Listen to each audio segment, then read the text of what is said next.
The story began 3 million years ago, back when humans were just stinky apes barely scraping by in the wildlife food chain. Among this hairy, grunting crowd of glorified chimps, was Mu, an Australopithecus, so average, it hurt, except for one little quirk. While his fellow apes were busy dodging predators or accidentally choking on fruit pits, Mu was doing what he loved most, hunting. But what really set him apart, he didn't die ever. While his buddies crumbled into dust over millennia, Mu just kept on ticking. Time rolled by like a bad Netflix binge eons of hunting, battling and fighting. Somewhere along the way, Mu's hobby turned into an obsession. Then his entire personality, the thrill of shredding prey, became his one true passion. Fast forward 3 million years, and Mu was no longer just some beefy caveman. He had leveled up in ways that would make CrossFit look like preschool gym class. The guy got so jacked on pure primal combat that he ascended to godhood. Yep, Mu, a walking, snarling protein shake of raw physical power, became the supreme god of the divine realm. Not because he wanted to, mind you, just sort of happened now. He lazily taps his toe on the ground,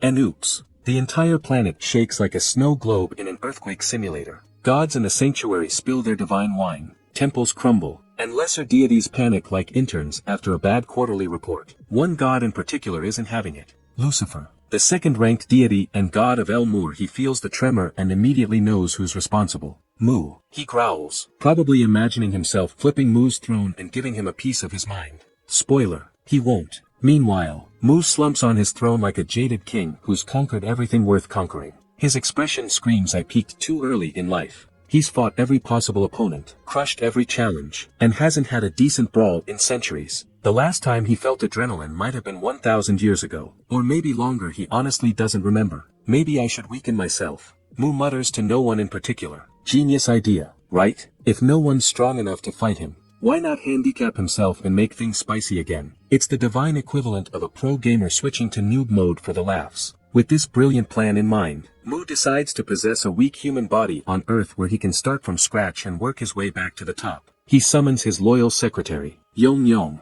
a massive, scaly reptilian beast whose name literally translates to dragon. Yong Yong arrives all business and asks why his master called for him. Mu casually drops the bombshell. I'm going to Earth. Gotta make things interesting again. Yong Yong's immediate panic. The dragon knows two things for sure. 1. This is a reckless, terrible idea. And 2. It's going to make his life a living hell. He casts an absolute binding spell, chaining Mu down in a desperate attempt to stop him. With the gods meeting coming up, you need to stay put and handle your responsibilities. Yong Yong shrieks, sounding less like a fearsome beast and more like an overworked assistant. Mu doesn't even blink. He stands up, dragging Yong Yong and the so-called absolute spell behind him like a kid dragging a broken toy. Yong Yong scrambles and flails trying to hold his master back, but it's like trying to leash a hurricane. The real reason for Yong Yong's frantic resistance: fear. He knows the moment Mu leaves, the other gods will turn their rage on him after centuries of Mu shaking up the divine realm. Yong Yong is 100% certain he'll become their personal punching bag.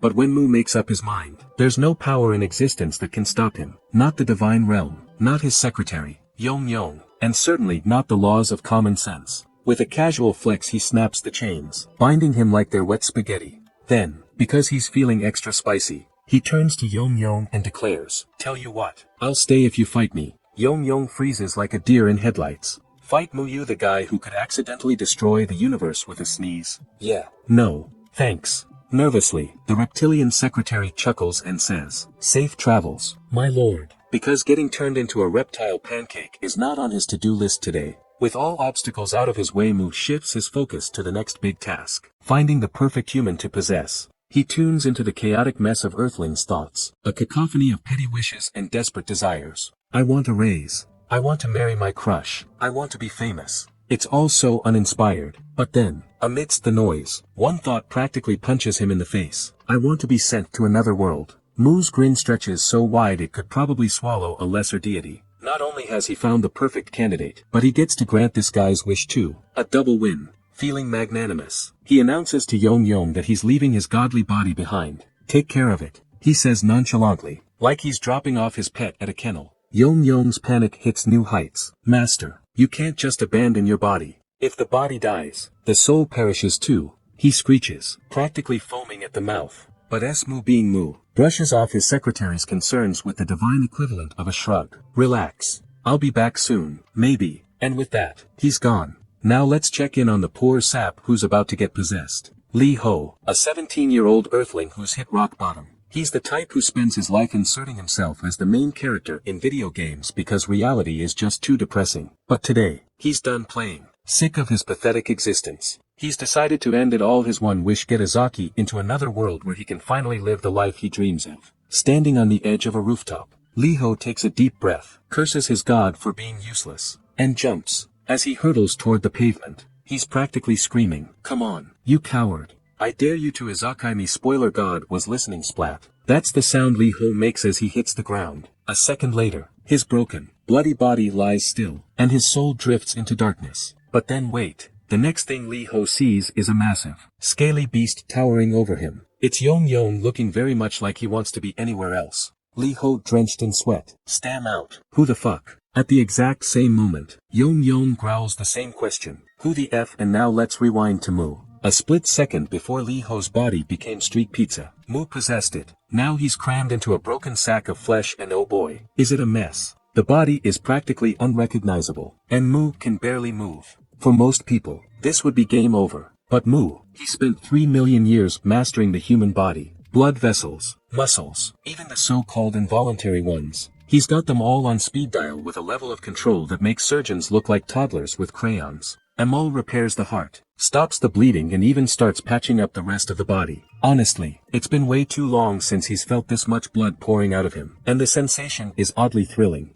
Yeah, the supreme god is a bit of a masochist. Go figure. As he stands up, his newly fixed body still trembling, Mu feels a strange mix of pride and excitement. Coming to Earth, best decision he's made in centuries. First order of business, head to Lee Ho's base, aka his house, because even gods need a starting point. Back in his dingy dorm room, Mu spends hours digging through the memories of his freshly possessed meat suit. Lee Ho, it's not exactly a treasure trove. Turns out Lee Ho's life is a certified train wreck. One distant family member male lives far away, clearly not interested. No friends and no money. Basically, Lee Ho has all the qualifications for the tragic protagonist trope, but none of the charisma to pull it off. The cherry on top, Lee Ho has been serving as the human punching bag for one particularly sadistic guy at school, who seems to have made it his life's mission to beat the ever-loving crap out of him. Mu couldn't be happier. A free nemesis pre-installed. It's like finding a boss fight on the tutorial level. Mu starts grinning like a maniac, hyping himself up for a glorious brawl, when suddenly a sharp pain shoots through his muscles. What in the nine hells is this? He wonders before realizing it's muscle soreness from doing a single handstand earlier. For a guy who's been smashing gods and lifting mountains, this body might as well be a wet paper bag. And yet, instead of being annoyed, Mu is ecstatic. The pain, the burn, it's nostalgia on steroids. He hasn't felt this kind of ache in centuries, and for some reason, it's sending him over the moon. The next day, the spot where Lee Ho did his dramatic rooftop swan dive has been turned into a restricted crime scene. Cops are swarming the area, scratching their heads over the pool of blood. They're trying to figure out who splattered like a water balloon here. But Mu doesn't bother sticking around to watch the mystery unfold. He just takes a sharp turn and heads to school like the model student. He absolutely isn't. Arriving at class, Mu throws the door open with all the subtlety of a battering ram, only for the door to swing back and smack him square in the face. So much for making an entrance. Before we can shake off the embarrassment, Mu spots a familiar face, the very bully from Lee Ho's memories. Bingo.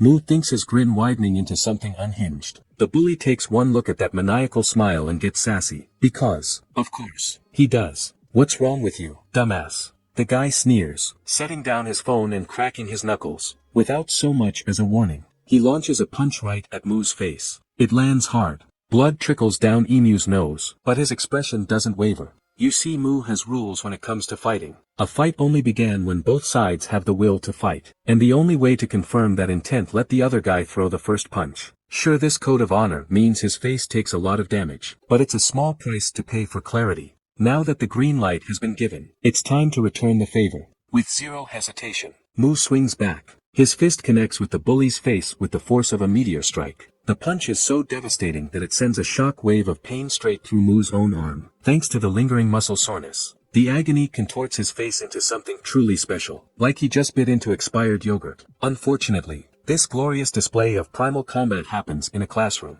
and the teacher is not amused. The poor guy is yelling his lungs out, demanding to know why these two idiots are reenacting a UFC match during class hours. The bully, meanwhile, is in shambles. His face is throbbing. His pride is shattered, and the whole class just watched him eat a punch that could have leveled a truck. Desperate to salvage what's left of his ego, he lunges at Mu, fully committed to unleashing a flurry of blows. Mu immediately goes on high alert. If his body were in its prime, dodging this clumsy attack would be child's play. But in this weak, malnourished vessel, he's not so sure. Still, he's not about to let this guy get the upper hand, so he decides to rely on a trick up his sleeve. Magic. Big mistake. As the bully's fist collides with his torso, Mu quickly realizes the horrifying truth. There's no mana on Earth. None. Zero. Zilch. The bully clenches his fists, bracing for another punch, while Mu, now fully aware of his noodle-limbed vessel's limits, is running out of ideas faster than Lee Ho runs out of money. No arms, no legs, no magic. But Mu, he's resourceful.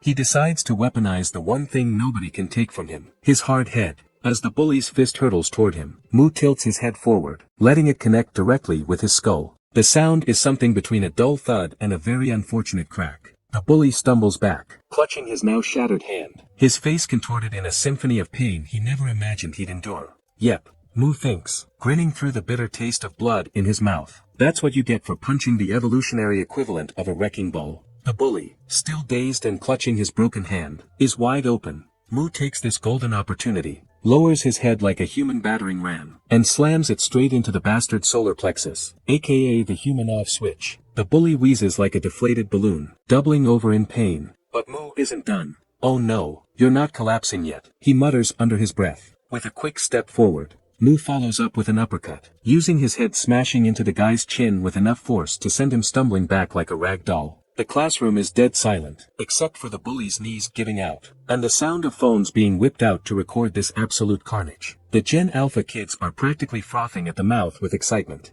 Just yesterday, this very same Lee Ho was their go-to punching bag. But now he's casually serving a beatdown like he's auditioning for an action movie. Every jaw is on the floor, every phone is recording, every student is sweating. As for Mu, he's not even paying attention. No, he's fully lost in his own world, basking in the aftermath of the fight. There's something beautiful about the moments right after a brawl. The dull, pulsing ache of bruises. The sticky, bitter taste of blood seeping onto your tongue. This is what he's been longing for. And boy, is he feeling it. But of course, Mu has his own way of expressing gratitude to his opponent. And by gratitude, I mean his wildly unhinged version of a thank you note. He crouches down next to the bully, grabs his ear and chomp. Yup, he bites the ear clean off. For a moment, the room freezes in collective horror. Mu casually spits the bloody chunk onto the ground, straightens up and smiles as if he just paid the highest compliment imaginable to him. This is a sacred ritual, a barbaric way of leaving his mark, of saying, you gave me a good fight, so now you're one of my toys. To Mu, that earliest idiot is now a symbol of strength on Earth. Though this just makes him look like a goddamn psycho.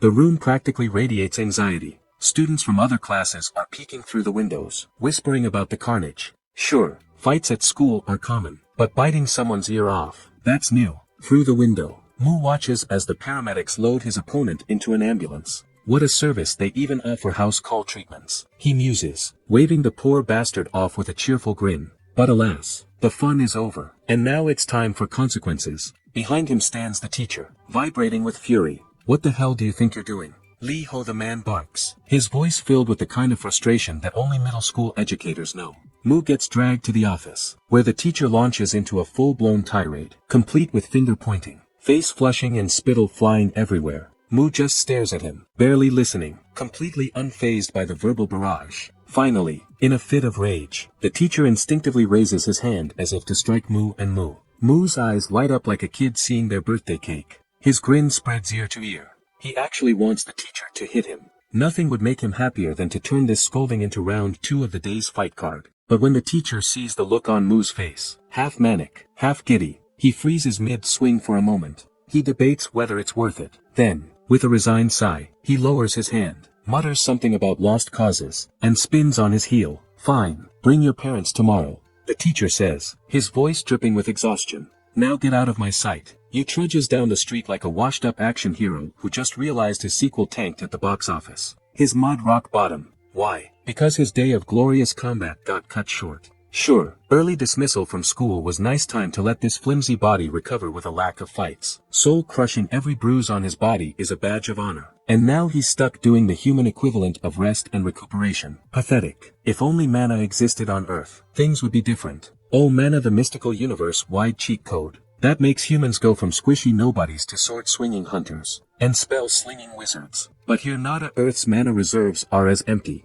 as Mu's patience. He tries, of course. He closes his eyes, clenches his fists, and chants some edgy spell that probably worked wonders in other worlds and nothing. Not even a spark. If disappointment could be weaponized, Mu would be unstoppable. With a heavy sigh, Mu resigns himself to the grim reality. No magic, no cheats, just a brute force in this pitiful meat suit. So he decides to head back to God's sanctuary and give this body some time to patch itself up. Tomorrow's a new day for brawling. After all, back at the sanctuary, the scene is not what Mu expected. Lee Ho, the angsty teen he's currently puppeteering, is mid-rampage choking poor Yong Yong, like he's auditioning for a wrestling match. The dragon flails helplessly his tiny arms. No match for Lee Ho's surprisingly motivated fury. Let me take this dragon with me to another world. Lee Ho demands, his eyes sparkling with delusions of grandeur. If I have a dragon, I'll be overpowered from the start. Emu stares at him, unimpressed. This kid clearly spent too much time in MM or PG forums. Without a word, Mu conjures a massive spectral hand, grabs Lee Ho like a particularly annoying action figure,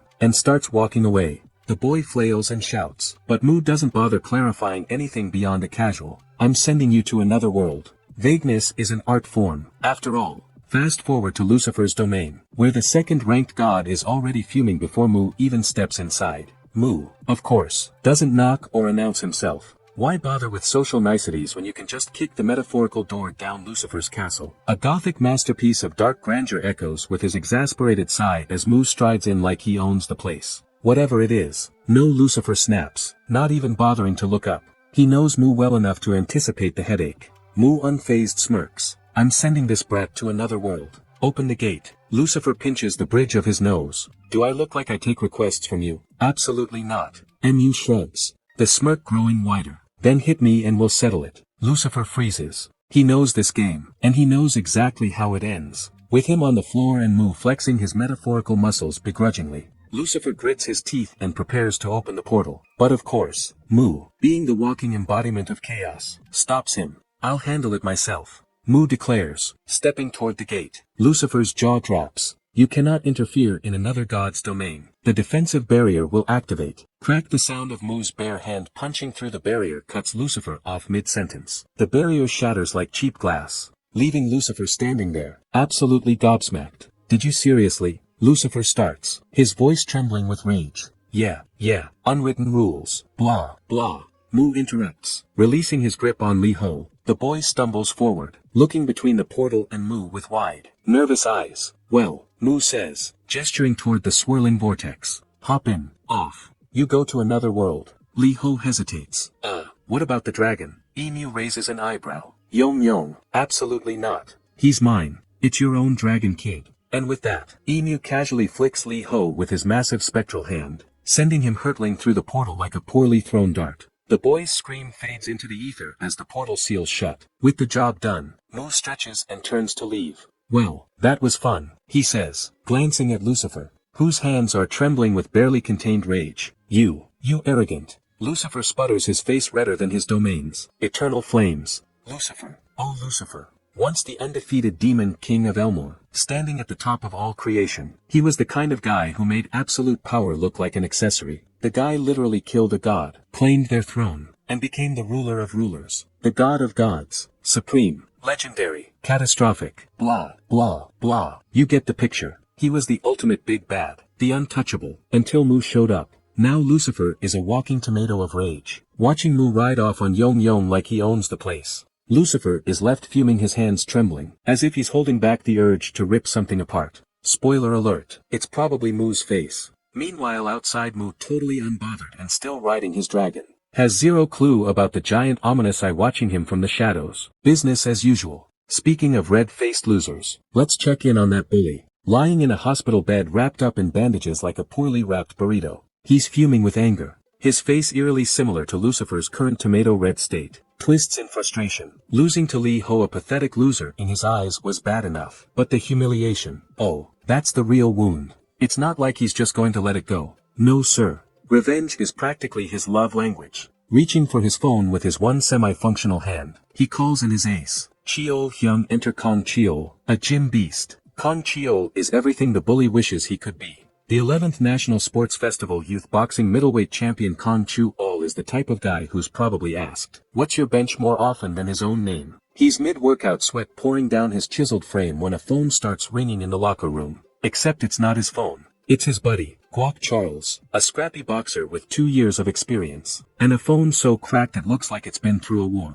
Guok answers, and on the other end is none other than our bandaged bully. "I've got a job for you," the bully says, his voice dripping with desperation and thinly veiled anger. "Yeah, what's the job?" Guok asks, eyeing his phone like it might fall apart mid-conversation. "I'll buy you a new phone, top of the line, but you've got to help me handle someone," the bully promises. Guok, knowing a good deal, when he hears one, immediately agrees. Deal. Who's the target? The bully doesn't say much, but his intentions are clear.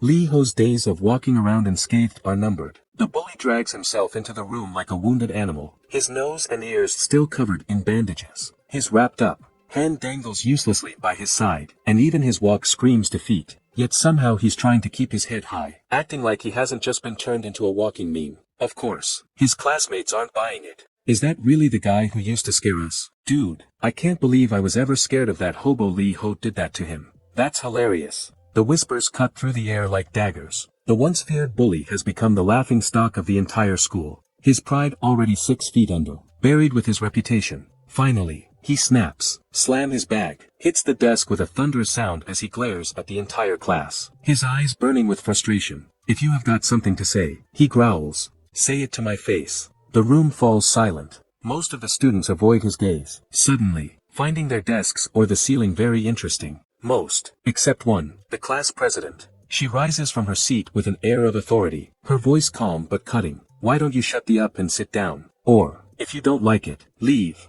No one wants you here anyway." Boom. The class erupts into barely contained laughter and gasps, some students practically choking on their own surprise. Bully. Oh, he's pissed. His face goes from red to crimson as he glares at her, but he can't find the words to fight back. Instead, he grabs a chair and raises it over his head like he's about to start throwing furniture. "Fine," he yells, his voice cracking with desperation. "If any of you think you're so tough, come at me. I dare you." The chaos begins when the classroom door creaks open and in steps Hulk Jr., a guy who looks like he bench presses small cars for fun. His mere presence is enough to suck all the air out of the room. He scans the class with a glare so intense it could vaporize a desk. His gaze lands on the loudmouth bully, who is frozen mid-chair slam like a deer caught in headlights. "Why are you standing?" Hulk Jr. growls, his voice like a subwoofer turned up to 11. The bully's bravado crumbles faster than a stale cookie. He carefully lowers the chair, his trembling hands betraying him, and sinks into his seat, trying to look smaller than he already is. The class collectively suppresses their laughter, except for the class president, who gives the teacher a subtle nod, signaling that everything is under control. The teacher, however, has other ideas. "Class president," the teacher says, his tone heavy with the authority of someone about to shirk all responsibility. "Lee Ho hasn't been answering his phone. I need you to check on him after school." The class president raises an eyebrow. "Isn't that your job?" But the teacher is already one step ahead. "I'll write you a glowing recommendation letter for your senior year." And just like that, he drops the matter and strolls out, leaving the poor girl to clean up his mess. Later that day, the class president stands in front of Lee Ho's hostel room, knocking like her life depends on it. No answer. She tries calling his phone. Still nothing. Finally, after what feels like an eternity, she decides to take matters into her own hands. She pushes the door open. And oh no, the scene is straight out of a horror movie. Cockroaches are crawling everywhere, like they're hosting some kind of insect rave. But that's not even the worst part. On the floor lies Lee Ho, sprawled out like a discount vampire, eyes rolled back in his head. For a moment, her heart stops. Oh, is he dead? Panic surges through her veins as she fumbles for her phone. Fast forward a few frantic calls, and Lee Ho is carted off to the hospital. Meanwhile, in Lee Ho's body, Mu makes his grand return. He blinks, groggy and disoriented, only to find himself in a completely different place than where he last left. The body, the sterile smell, the beeping monitors, none of it makes sense. trying to sit up. He notices a tube sticking out of his arm. Curious, he focuses on the sensation, and realizes the fluid flowing into him is packed with nutrients. It's not magic, but it's doing wonders for his recovery. Not bad, earthlings. Mu mutters, a smirk creeping onto his face. Even without mana, you've got some tricks up your sleeve, he says, smug. Snickering doesn't go unnoticed. The class president, sitting nearby, stiffens and gives him a look that screams, "What the hell is wrong with you? The teacher sent me to find you," she says flatly, standing up. "Now that I've done that, I'm leaving." But Mu isn't done. "Wait," he calls out, his voice laced with curiosity. "I have some questions." The class president pauses, clearly annoyed, but begrudgingly willing to humor him. "Fine. Make it quick." Mu, true to his fight-obsessed nature, skips the usual "where am I" or "how does this world work" questions, and cuts straight to the point. "Where can I train my body?" The class president stares at him, utterly bewildered. This guy just woke up in a hospital bed, and his first thought is working out. After a moment of silence, she sighs. "There's a public park nearby. It's free." Cut to Mu standing in a park that screams budget, fitness, basic pull-up bars, rusty parallel bars, and a group of kids racing around. Most people would roll their eyes, but not Mu. "This is incredible," he mutters, genuinely impressed after doing a few pull-ups. He feels surprisingly satisfied. Back in his time, 4,000 years ago, training meant rolling giant stones, climbing cliffs and digging holes. The equipment was non-existent. The methods were brutal and the results were slow. Looking around at Earth's modern fitness tools, Mu can't help but admit Earthlings might actually be tougher than I thought. Out of nowhere, a pebble comes sailing through the air like an unexpected assault, striking Mu square in the chest. The nerve. Mu looks down at the rock in his hand, eyes narrowing as he wonders if he's lost his mind. Who dares to throw a pebble at him? Turns out the answer is the bully, who's suddenly standing there, drenched in sweat and looking like he's about to have the most uncomfortable bowel movement of his life. He's dragging a friend along to Guap Chiol, who looks like he's regretting his life choices with every step. The bully, clearly not understanding the rules of escalation, proudly admits that it, as he who threw the pebble. As if that wasn't enough, he proceeds to drop some top-tier threats, boasting about his cousin Guak Chu, who apparently, single-handedly took out all the third years. Real impressive, buddy. But before he can finish running his mouth, Mu does what Mu does best, breaks things in a single casual punch. He floors the bully faster than you can say, "Regret your life decisions." The punch is so brutal it looks like the guy's soul is still debating whether to stay in his body or not. For Mu, the pebble was a preemptive strike, which clearly meant he had every right to punch the bully's teeth into another zip code. Meanwhile, at the god sanctuary, things are getting a bit uncomfortable. The gods are gathered around a large, round table for their usual meeting. But instead of the almighty Mu gracing them with his presence, Yong Yong, yes, the adorable dragon, has taken his seat awkwardly, clutching a written speech. Yong Yong starts with all the enthusiasm of a kid forced to give a class presentation. Ahem. A message from Mu, he says, trying to channel all the authority he can muster. Mu is looking forward to fighting someone stronger than himself, and asks to be notified immediately if such a person appears. That's it. The message. The gods stare in dead silence, and the tension in the room is thick enough to cut with a knife. Lucifer, apparently just one pebble short of a full-blown meltdown, slams his fist on the table so hard that a crack forms in the wood. It's like watching a toddler throw a tantrum, but with more godly rage and less pouting. "What the hell is this?" Lucifer roars, his voice practically shaking the walls. Mu can't even be bothered to show up himself. "This is a joke." Yong Yong, who might have been about to vaporize from sheer panic, stammers, "I am just the messenger." He clearly does not get paid enough for this. Lucifer, absolutely incensed, turns to the other gods for moral support. "Oh, is this okay with all of you? Is this the level of disrespect we're going to tolerate?" And surprise, no one's brave enough to back him up. There's a long awkward silence where everyone suddenly finds their shoes extraordinarily interesting. Because, of course, they're not okay with it. But what are they supposed to do? The great Mu's whims are impossible to predict, and no one really wants to get on his bad side. That's when the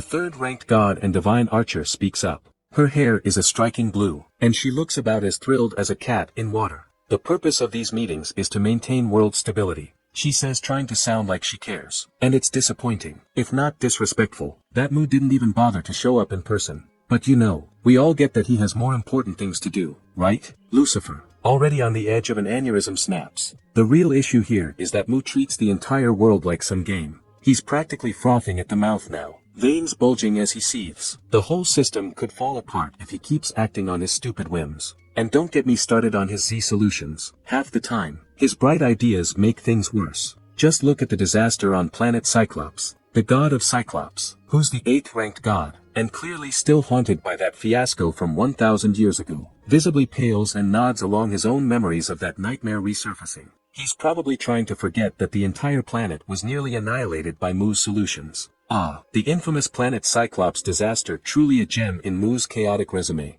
So a void creature known as Shoggoth, don't bother asking. It's just as bad as it sounds. Attacks the planet. It's a typical Tuesday, right? But here's where it gets classic Mu.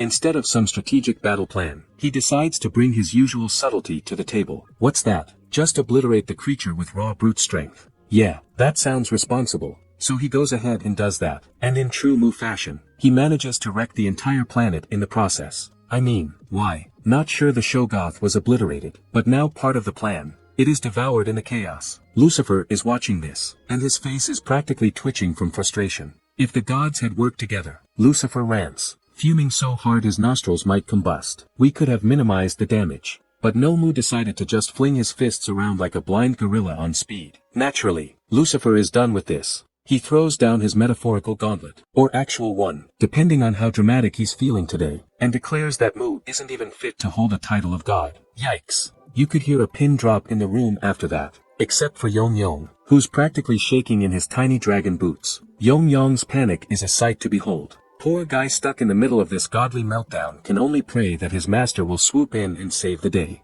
It's hard to be a dragon when the gods are this furious at your boss, right? Meanwhile, on Earth, the bully is on the ground in a heap, still trying to process the fact that Emu just punched his pride and body into oblivion. Seriously, this idiot didn't even hesitate before decking him in front of his cousin, the great Guacho, the almighty boxer. How dare he? Guac Chio, watching the spectacle unfold, raises an eyebrow and comments, "Not bad. This kid's got guts and maybe a decent punch or two." He's not wrong. Mu's punch might have sent blood splattering from his own nose, but that doesn't bother him. This maniac doesn't dodge preemptive strikes. It's just a fun warm-up for him. Guac Chio, however, looks like he's about to choke on his own shock. Still, curiosity gets the better of him, and he decides to test Mu. Guac Chio throws a punch, probably thinking, let's see how this brute handles it. The result, blood everywhere. Mu's blood, not Guac Tool's, because Mu, in his infinite wisdom, watches the punch coming straight at his face without batting an eye. Oh, and does he dodge? Of course, not.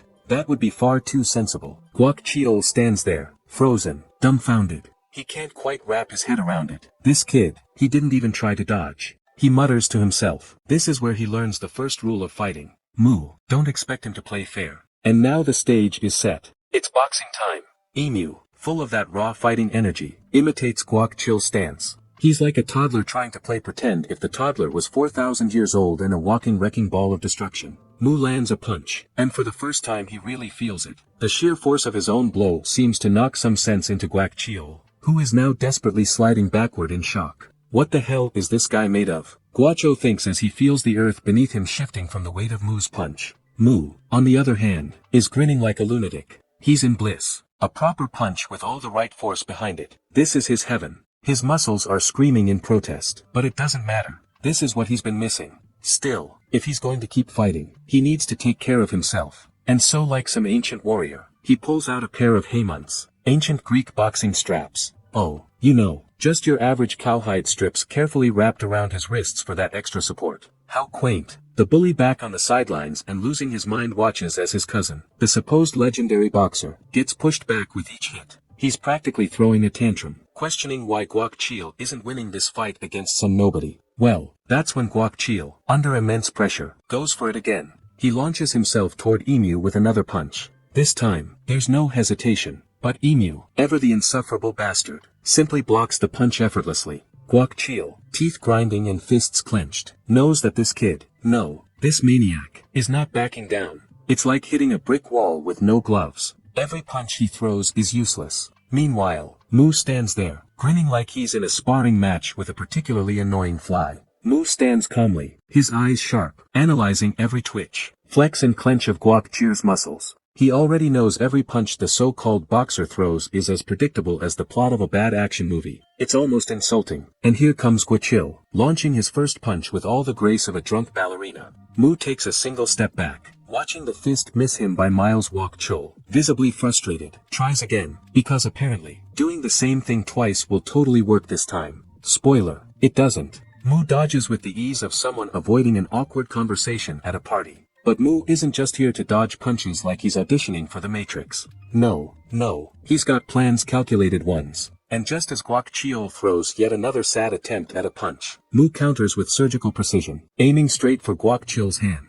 The sound of impact is oddly satisfying. Kwok Chul's reaction priceless. He cradles his hand, his face contorted in agony, looking like a kid who just got their fingers slammed in a car doors. Mu can't help but notice something amusing. Kwok Chul's expression of pain is eerily identical to the bully's face from earlier. Oh yeah, they're definitely related. Mu thinks, chuckling to himself. It's like beating up two slightly different versions of the same clown. And then, without further ado, Mu lands a decisive blow right to Kwok Chul's head. Boom. Lights out. The self-proclaimed boxer crumples to the ground in a heap, unconscious and thoroughly defeated. Now all that's left is the bully, who stands there paralyzed, wide-eyed and, shaking like a chihuahua in a thunderstorm. Mu turns his gaze to him, his expression practically saying, "You're next." The bully's bravado gone. His courage non-existent. His knees, oh, they're threatening to give out at any second. Mu tilts his head, asking, with chilling calmness, "You done, or do you still want to play?" But the bully can't even form words. His lips quiver. His eyes dart around for some miraculous escape route. Sadly, there's none. Mu, clearly done waiting, decides to answer the question for him. A devastating punch connects with the bully's face and the guy's feet leave the ground for a brief, humiliating second. What follows is an orchestra of chaos. Mu doesn't stop at one punch. Oh no. He unleashes a flurry of blows, each one landing with bone-rattling precision. Bully doesn't even get a chance to scream. By the time Mu finishes, the bully is barely recognizable. More of a mess than a man. And just to make sure the job is truly done, Emu delivers one final punch, sending him into a merciful blackout. Satisfied, Emu dusts himself off and calmly collects his trophy. Kwok Chul's ear. It's not a particularly valuable trophy, but hey, it'll do without so much as a backward glance. He walks away, leaving the two broken cousins to contemplate their life choices, assuming they ever regain consciousness. Of course, back in his apartment, Mu lounges on a worn-out chair, reflecting on the day's events. Fighting has been exhilarating. There's something deeply satisfying about landing a punch with just the right amount of force. But as he flexes his sore arms, a grim realization sets in. His body is falling apart. Torn muscles, aching, joints. He's practically falling apart at the seams. He never imagined his body would betray him like this. Sure, breaking down and rebuilding muscle is part of getting stronger, but it's also a royal pain in the ass. Every time he gets into a groove, his body interrupts with a glaring 404 error system overheating. He eventually decides to head back to the god sanctuary to retrieve something he had asked Yong Yong to prepare, which is a recovery magic orb. However, when he tries to return to the sanctuary, he fails. No matter how hard he concentrates, the transition just doesn't happen, leaving him wondering what in the world is going on. To understand the situation, let's rewind a few days to the divine realm, the domain of Elmore, under the god Lucifer's charge. This was when Mu had forcefully tossed Li Ho into Lucifer's world before leaving. Alright, Mu says, brushing imaginary dust off his hands as if he just performed an act of heroism. I need you to grab me a recovery magic orb. You know, the kind big, shiny glowy fixes all the muscle tears and nonsense I'm dealing with. Shouldn't be hard. Yong Yong, bless his scaly heart, doesn't even flinch at the audacity of this request. Recovery magic orbs are basically the divine equivalent of an all-access spa treatment on steroids, and they're everywhere in places like Elmore. But on Earth, good luck. The few humans who ever possessed one were worshipped as literal gods. And for good reason. These things could heal wounds, cure diseases, and probably fix your Wi-Fi, if you ask nicely. The dragon sighs. Of course, master, I'll prepare the orb for you. But he hesitates, his tail twitching nervously. What about the regular meetings? Who's going to attend them while you're off doing whatever it is you're planning to do? Mu raises an eyebrow, clearly unimpressed by Yong Yong's question. He reaches into his pocket, because, yes, even gods have pockets, and rummages around like he's searching for loose change. After a moment, he pulls out a crumpled piece of paper and hands it to Yong Yong. Here, a speech. Just read. It doesn't matter what they say or do. Just read the damn thing and leave. With that, Mu gives him a dismissive wave and vanishes, leaving Yong Yong alone in the divine realm, clutching the paper like it's his last will and testament. In the grand, opulent expanse of the divine realm, Lucifer loomed. His massive glowing eye focused on Earth like an all-seeing cosmic security camera. And oh, he was watching. Of course, he was watching. What else was there to do when your sworn nemesis Mu had the audacity to not show up for yet another mandatory meeting? Lucifer had one thought cycling in his mind. The idiot's body is empty. He's not here. This is my chance. A once-in-1,000 years chance. With the precision of a man with far too much pent-up rage, Lucifer conjured a set of glowing purple rods from the ether and hurled them toward Earth like a petty god playing darts. He wasn't aiming for subtlety. He wanted destruction. Divine destruction, preferably served with a side of smug satisfaction. But Yong Yong, the ever-dutiful dragon servant of Mu, had other plans with the quick dodge that screamed, "Not today, Satan." Yong Yong evaded the rods and shot Lucifer a stern glare. "What the hell do you think you're doing?" The dragon snapped his voice, trembling with both outrage and, let's be honest, a healthy dose of fear. Lucifer didn't bother with pleasantries. Rising into the air, his wings stretched wide like the dramatic diva he was, he declared, "I'm expelling Mu from the seat divinity. It's a war now, and I will win war." Yong Yong barked his scales, bristling with indignation. "Do you seriously think you can take down my master?" The dragon's mouth opened wide, flames churning in his throat, before he unleashed a concentrated beam of fire straight at Lucifer. And Lucifer, oh, he just stood there looking bored, before casually flicking the attack away like a stray bug. The redirected fire beam exploded with such catastrophic force that the entire planet lit up like a Christmas tree on steroids. The shock wave was so intense. Even so the divine archer had to activate her self-defense aura, casting it over the other gods like an unwilling babysitter, shielding kids from their parents' screaming match. "You're really trying my patience," Lucifer growled, brushing some imaginary dust off his shoulder. Yong Yong, determined to escalate the situation, activated his polymorph release ability. In a matter of moments, the dragon grew to an absolutely massive size compared to him. Lucifer now looked like a tiny glowing mosquito, annoying, but also laughably small. But as everyone knows, size doesn't matter. It's about stamina. And stamina was something Lucifer had in droves. Bigger doesn't mean better. "You overgrown lizard," Lucifer sneered. Yong Yong swung his massive tail with the force of 1,000 hurricanes, aiming to flatten Lucifer like a bug. But Lucifer, ever the show-off, unsheathed his sword, and sliced through the dragon's tail as if it were a piece of overripe fruit. Yong Yong let out a roar of pain, the severed chunk of his tail crashing into the ground with a sound that could probably be heard in at least 3 dimensions. "You really thought that'd work?" Lucifer scoffed, hovering above the wounded dragon like a smug storm cloud.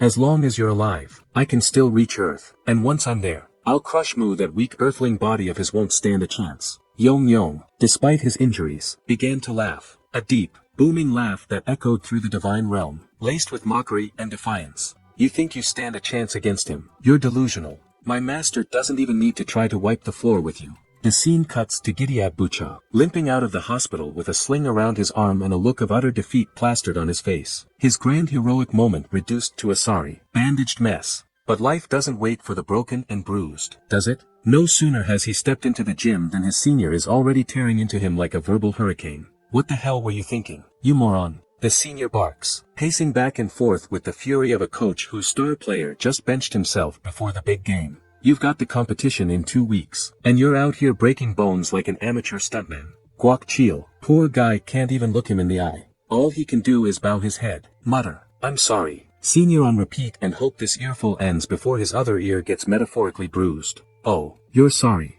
Great. Is your apology going to win us the championship?" The senior retorts, his voice dripping with sarcasm. "Don't come back here until that arm of yours is healed. Get out of my sight, you useless punk." Dismissed like yesterday's garbage, Guak Chiol slinks out of the gym a kicked puppy, if there ever was one. But fate isn't done messing with him just yet. As he reaches the exit, he bumps into Kong, the gym's undefeated boxer and all-around golden boy. Kong takes one look at Guachi, all sorry state, and frowns. "What happened to you?" he asks, his tone more annoyed than concerned. Guacha all hesitates for a moment. Then, in a move that proves his moral compass is as broken as his arm, he fabricates an entire sob story. It was the bully. He cries, his voice trembling for added effect. "He was being bullied, so I stepped in to save him." But he pauses dramatically, wiping away an imaginary tear. "They ganged up on me. There were so many of them. Kong, I didn't stand a chance." Foster gave awards for pitiful performances. Guak Chio would have won, hands down. And just to really sell the act, he starts crying actual tears, this time while pointing at his broken arm and bandaged ear. Kong, however, isn't buying it. He crosses his arms, raising an eyebrow so high, it might as well leave his face. You should have been more careful, he says flatly. Instead of playing hero, maybe you could have done an extra sparring session that might have actually been useful. Guac cheers, jaw drops. This is not the response he was hoping for. He tries to keep his cool, but the frustration is bubbling beneath the surface. Seriously, Kong, you're just going to stand there and lecture me before Guac Chio can say something stupid. Kong pauses mid-step, his face darkening. He turns back, his eyes narrowing into a glare sharp enough to cut glass. Wait, he says coldly, who exactly did this to you? Meanwhile, back with Mu, the guy is losing his patience and possibly his mind. He's been trying to teleport back to his original body for what feels like forever, but it's just not happening. No matter how hard he concentrates, the transition fails every single time. This doesn't make any damn sense. He mutters, pacing and frustration. There are only a few scenarios where this kind of thing could happen, and none of them are good. Scenario 1. His original body has been damaged, but that's impossible, right? Yong Yong was supposed to protect it, and the dragon doesn't exactly have a track record of screwing up unless, of course, someone or something managed to overpower Yong Yong. Not likely. Mu grumbles, clenching his fist still. The idea nags at him. What if all the gods had joined forces to attack him? The timing would be perfect, just when he's away and unable to retaliate. Cowards. He thinks bitterly, every last one of them. The thought alone is enough to make his blood boil. He punches the nearest pillow, sending feathers flying everywhere. God damn it, he roars. If they think I'm just going to sit here and let them get away with this, they've got another thing coming. But after venting his rage, Mu forces himself to calm down. He takes a deep breath and leans back against the wall. Even if all the gods were ganging up on him, he's confident that Yong Yong wouldn't go down so easily. The dragon might be annoying at times, but he's loyal and tough. Still, Mu can't afford to sit idle. He needs to do something, anything. So he begins to formulate a plan. Because if there's one thing Mu hates more than being underestimated, it's feeling powerless.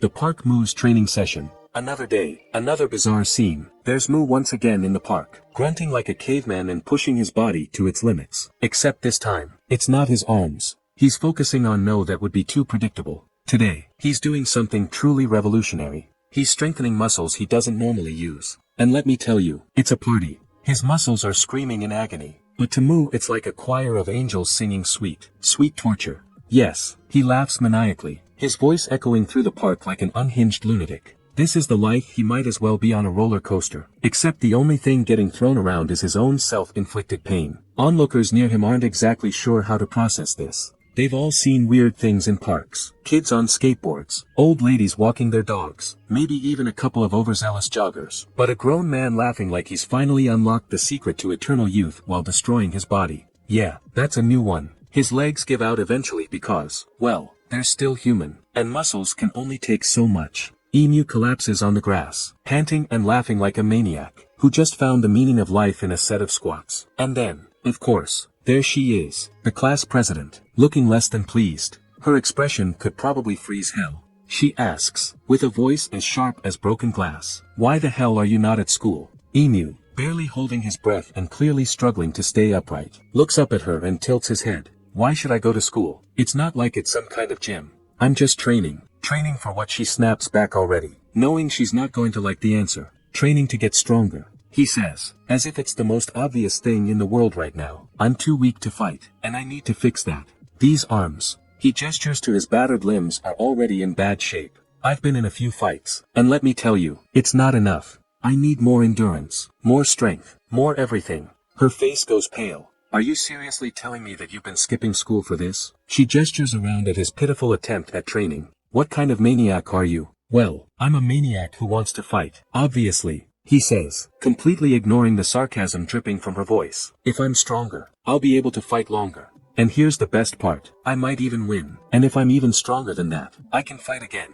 He grins, and again her stomach churns. He's been rambling on for hours. At this point, she's not sure whether to call the nearest mental health facility or just leave him here to rot in his own delusions. Then ding, a light bulb goes off above her head. You're training, but there's no one to fight. What's the point? Mu blinks, confused for a moment. She sighs. You're just working out for the hell of it. You need to stir some conflict. If you want to get stronger, you need to face someone stronger. And you're not going to find that by playing solo in the park like a madman. She pauses, letting her words sink in. And just so we're clear, start coming to school regularly. Starting tomorrow. I'm done putting up with your nonsense. She walks off and Mu, to his credit, actually starts to consider it. She's got a point. His last batch of punching bags isn't going to show up again. If he wants stronger opponents, he's going to need to stir things up, make some waves. Just as he's contemplating her advice and deciding whether school might actually be a decent battlefield, someone slinks up behind him. A shady guy with a face that screams, "I'm up to no good." He calls out Mu's name, voice oozing with trouble. Mo now smiling like he's just found the world's most delectable cupcake. Lets out a dramatic sigh of contentment. Finally, he mutters, looking up at the sky like it's his personal savior. He's found his next victim. As the punch comes flying at him, Mu doesn't even flinch. In fact, he turns around with a grin so wide you'd think he just got handed the world's biggest prize. "Do your worst, pal." He grins ready to take the hit. This is going to be fun. Flashback time at 15. Kong Cheol was just beginning to show his promise in boxing. A prodigy. Some called him a kid with fists faster than most adults could blink. But back then, his focus wasn't just on the ring. It was on protecting his sister, a young ballerina whose grace and beauty seemed untouchable until they weren't. She gained a stalker, a creep whose obsession started with lurking in shadows and escalated to something far darker. Tang intervened the first time before anything truly horrific happened. What the law? Oh, the law did what it does best, nothing. The guy got a slap on the wrist and walked away smirking like he'd won. When the creep returned, his obsession had festered, transforming into something monstrous. This time, Kong wasn't fast enough. His sister survived, but her dreams didn't. The stuck, twisted actions left her with broken wings, both figuratively and literally. She could never dance again. From that moment on, Kong stopped believing in the system justice. It was a joke told to fools. If the law wouldn't protect the innocent, he would. Every night, Kong became a shadow in the dark, a vigilante dishing out his own brand of preemptive justice to him. Fighting wasn't just about survival, it was judgment. The scene shifts to present day. The sound of Kong Chill's punch colliding with Mu's face echoed like a thunderclap. Mu staggered back a few steps, feeling the warm, coppery taste of blood filling his mouth. He wiped his nose, a devilish smirk spreading across his face as he blew the blood away like it was nothing. A light punch. Mu thought, amused. What is this? A warm-up, testing the waters. How cute. His grin widened, even if he's holding back. It doesn't change the fact that he threw the first punch with that twisted smile. Mu's eyes gleamed with excitement. It's been too long since I've had a good fight, he thought. Kong, standing tall and furious, crossed his arms, his voice sharp. Why are you going around beating people up? What is this, some wannabe gangster phase or something? Mu didn't even bother answering. Instead, with a cocky wave, he gestured for Kong to come at him. Not a fan of small talk, he said with a grin that practically screamed, "Try me." Kong's jaw clenched, his anger meter visibly shooting to the first level. Without another word, he lunged at Mu with terrifying speed, fists flying fine. Then Mu raised his guard, his body moving instinctively. Gang's punches came fast and relentless, a storm of fists that would have overwhelmed anyone else. But Mu, he dodged each strike effortlessly, weaving like a leaf in the wind. One punch grazed his cheek, leaving a faint mark. Mu smirked, licking the blood off his lip like a lunatic, savoring his meal. You're dodging well, Kong Muing said, his voice calm, but his mind calculating block his right field of vision. The moment Kong saw an opening, he unleashed a devastating left hook, aiming straight for Mu's blind spot. But Kang's smirk faded when his punch was stopped mid-air. Mu had blocked it. Sure, his body wobbled from the force, and his arms screamed in protest, but he'd blocked it nonetheless. Wow, Kong said, raising a brow, blocking too impressive. Kong wasn't done. He cracked his knuckles, his expression growing fiercer. Let's see how long you can keep this up. And with that, Kong unleashed a bruised barrage of punches, both hands firing in rapid succession. The air seemed to vibrate with the sheer force of his attacks. This wasn't sparring anymore. This was a storm. Mu dodged and blocked as best he could, but the punches were coming faster, harder. He could feel the heat of Kong's fists, the pressure building like a volcano ready to erupt. Sweat dripped down his face as he thought, this guy, he's only targeting the ruptured spots. How the hell does he know where I'm weak? Suddenly, a fist smashed into Mu's stomach, knocking the air out of him. His body jerked back and he stumbled, clutching his abdomen in pain. Kong smirked, his eyes gleaming with satisfaction. What's the matter? Can't use your arms anymore, huh? He cracked his neck and stepped forward. Even if you're hurt, there's no mercy in judgment. Mu, oh, he's just standing there clutching his stomach like he's some kind of maniacal madman who just got punched in the gut by his own fate. And wait for it, he's laughing. Yes, laughing. Blood dripping from his nose, sweat beating down his forehead. The whole look of someone who's just realized that pain is his best friend and he's fine with it. Kang's jaw, meanwhile, was ready to crack from sheer frustration. His anger was escalating, the rage-o-meter shooting into the red zone like it was being powered by pure volcanic fury. His eyes narrowed and his lips barely parted to squeeze out the words "you are laughing." Because honestly, what else do you say when someone laughs in your face after you've just landed a hit? That would send most people straight to the ER.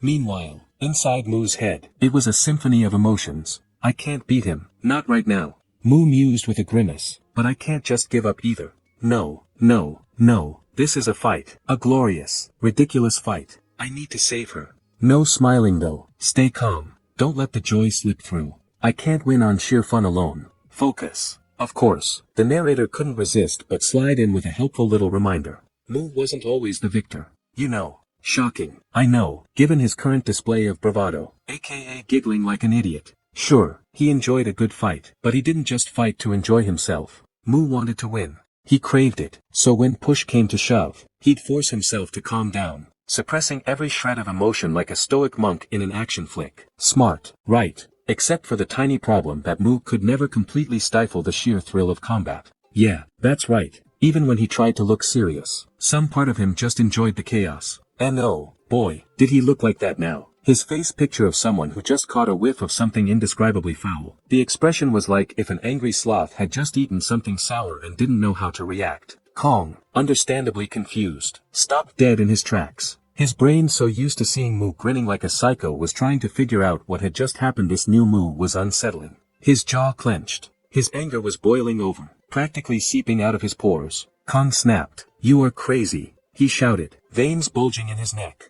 His fists clenched with the force of someone trying to punch their problems into oblivion without another word. Kong lunged full throttle, no turning back, still fooling around. Ha! He yelled as he rocketed towards Mu with all the fury of a bull that hadn't had its coffee. But there was Mu standing there, looking like a man who had just learned to enjoy his own misery. His face hadn't changed, not even a little, his stance unmoved. It was like Kong wasn't even in his world. Kong swung again and missed again, because Mu, the human embodiment of annoyance, effortlessly avoided his punches like he was casually sidestepping puddles on a rainy day. But something shifted. Mu's aura darkened, his smile fading just slightly. Then, like the absolute gremlin he was, Mu dug his foot into the ground and sent a flurry of tiny rock particles flying toward Kong's face. Kong immediately recoiled, shielding his eyes. His rage meter, which had already been steadily rising, just jumped another level. Oh, he scoffed, voice dripping with disbelief. "So now you're throwing dirt, huh?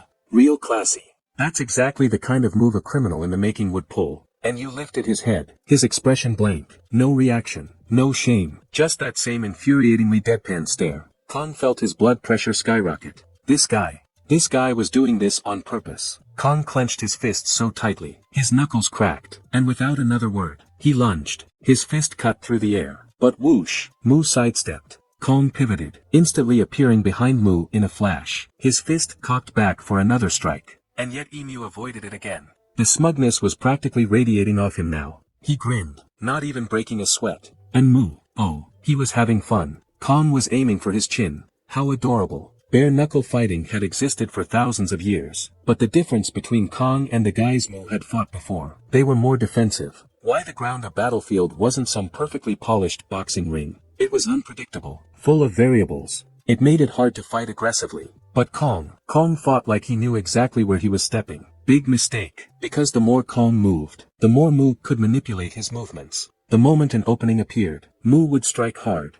and then Mu felt something off in his arm. Wait, what? Still, he went for the punch. His body betrayed him. His arm shook, unresponsive. Fantastic. In a pinch, he switched tactics, bringing up his elbow instead. Better than nothing. Kong's protector cracked slightly from the impact. But Kong wasn't stopping. He struck back, his movement oddly calculated. Mu, being the cocky bastard that he was, laughed assuming Kong had missed, except he hadn't. A sharp, searing pain tore through Mu's leg. He barely had time to process it before he collapsed, hissing in pain. His mind caught up. Seconds later, Kong had used a weapon. Mu's breath hitched. "You bastard!" Kong loomed over him, raising his weapon like some second-rate villain, giving a monologue. "Is this fun for you?" Kong taunted, voice dripping with contempt. "You're just gonna keep laughing like an idiot. Hi, not for long. I'll make sure you never laugh again." "Ah, so that's how it is." Mu exhaled, body still aching. He had lost, that's fine. It's been, what, 4,000 years since his last defeat.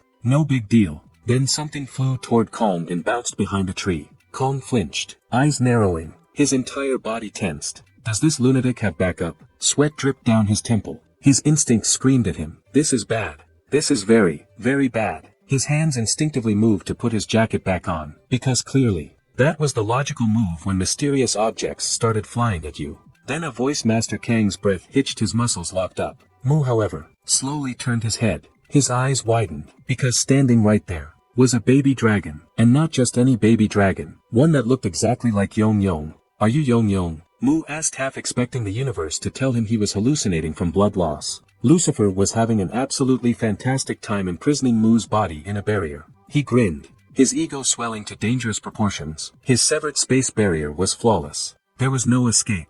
Mu could never return to his body again. And now, with his biggest headache out of the way, he could finally open the earth, his barrier. But first, a proposition. Lucifer turned to Yong Yong, his golden eyes gleaming. Listen, kid, he smirked. Be smart about this, work with me, and once Mu is out of the picture, I'll make you the earth god sound good. Yong Yong blinked. His response was indecipherable. Lucifer frowned. What? Speak up. I can't hear a thing with that oversized frame of yours. Yong Yong tilted his head so there's no attack that can break your barrier once it's severed. Lucifer smirked. Exactly. It's perfect. Just accept my offer already. Yong Yong nodded, then detonated a massive explosion. Lucifer barely had time to process his mistake before kaboom. When the smoke cleared, Lucifer's first reaction was pure rage. You little. But it was too late. Yong Yong had already run away. Oh. Yong Yong ran. That tiny dragon sprinted toward Earth, making a beeline straight for Mu. Lucifer, now a glowing ball of unfiltered rage, roared after him. I'm going to grind you into dust. He hurled his weapon, aiming straight for the baby dragon.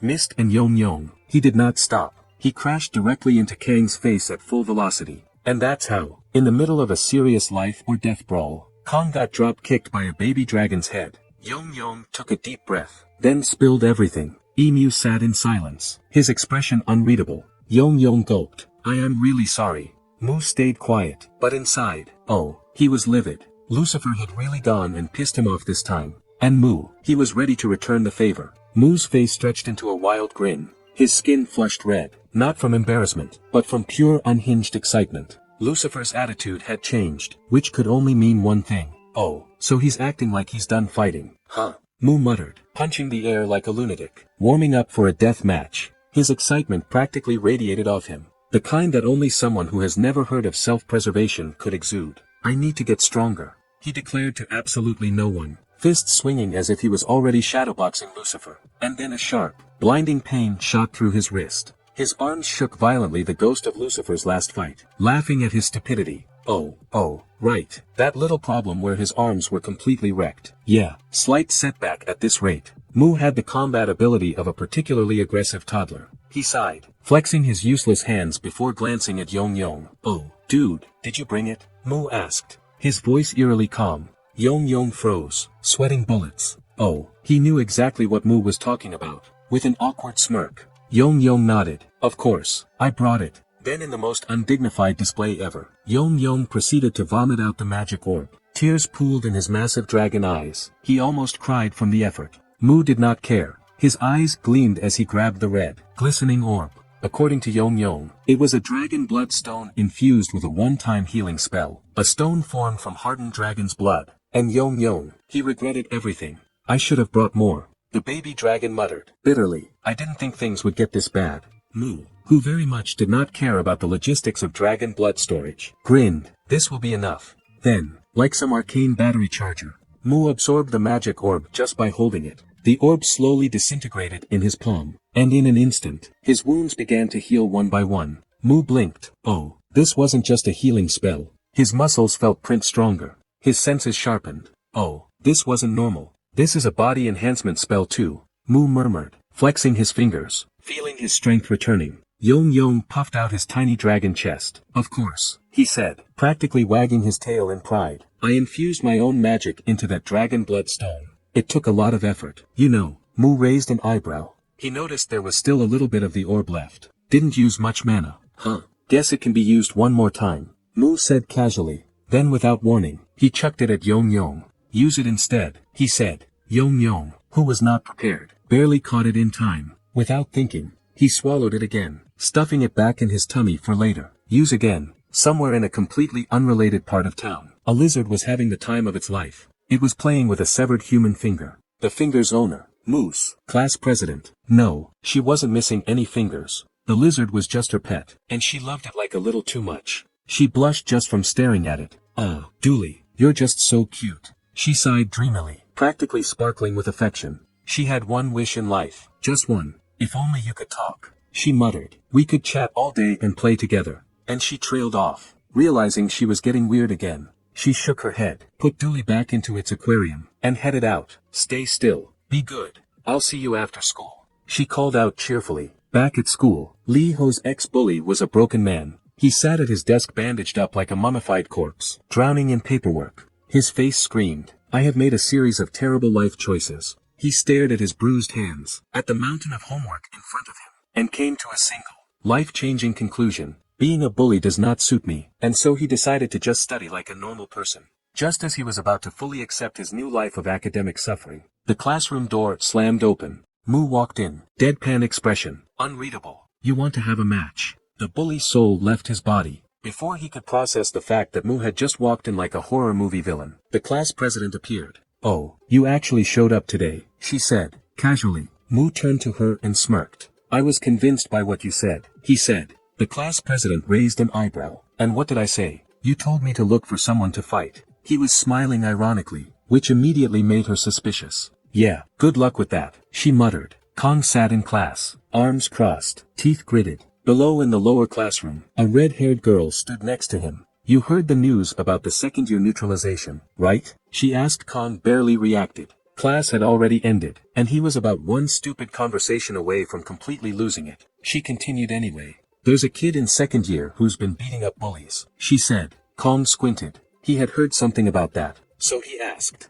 The girl shrugged. "He even ripped off an ear. That's why they call him neutralization." Kong froze. His mind replayed Guak Chiao's incident. Slowly, realization hit him like a truck. The one called second-year neutralization was the same guy he fought last night. Kong's fingers tightened into fists. His jaw clenched. His teeth grinded together because that meant Guak Chio lied to him. Kong had actually believed that Guak Chio was some innocent victim. But no, he'd been played. Kong was livid. Kong sighed deeply, running a hand through his hair. He had beaten up the wrong guy for absolutely no reason. Okay, maybe not no reason. Maybe he did hit the guy a little too much. Maybe it was a borderline war crime. But whatever, Kong was still brooding over his life choices when he felt it. A shiver ran down his spine, an instinct honed from years of making bad decisions. Behind him, Moo was pouting like a child who had just been told recess was cancelled. No fights today, no blood, no screams, not even a single person to challenge. Just a bunch of losers scribbling on their desks avoiding eye contact lane.